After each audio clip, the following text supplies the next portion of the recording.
দীপাবলির সকালটা প্রতি বছরের ন্যায় এবছরও শুরু হয়েছিল একটু অন্যরকমভাবে।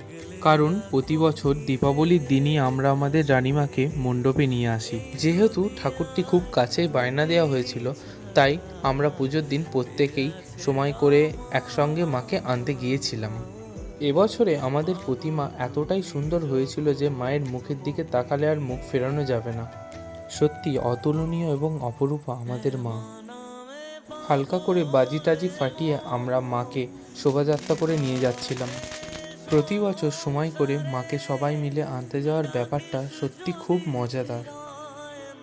ধীরে ধীরে আমরা ভ্যানে করে মাকে মণ্ডপের কাছাকাছি নিয়ে চলে এসেছিলাম।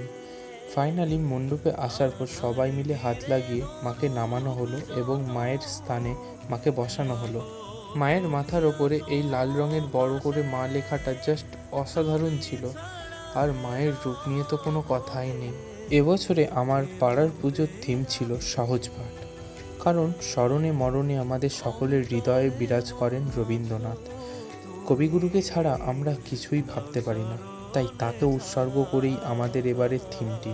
এখানে বাংলা যুক্তবর্ণের সমস্ত অক্ষরই প্রায় দেখা গেছে। ক থেকে শুরু করে অ আ, ছোটোবেলার সেই বইগুলোর বিভিন্ন পোর্ট্রেটগুলো দেয়ালে প্রতিস্থাপিত হয়েছে।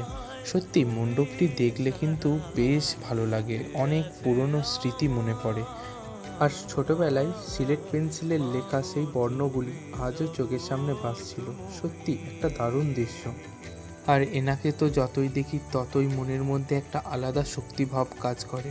কখনো কালী রূপে, কখনো দুর্গা রূপে আমাদের সকলকেই শক্তি প্রদান করে চলেছেন এবং জগৎকে আগলে রেখেছেন।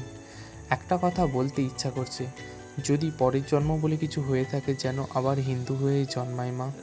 ভিডিওটি কেমন লাগলো জানিও। ফেসবুক ও ইনস্টা থেকে দেখলে ফলো করে দিও, ইউটিউব থেকে দেখলে সাবস্ক্রাইব করে দিও। দেখা হবে পরের ভিডিওতে।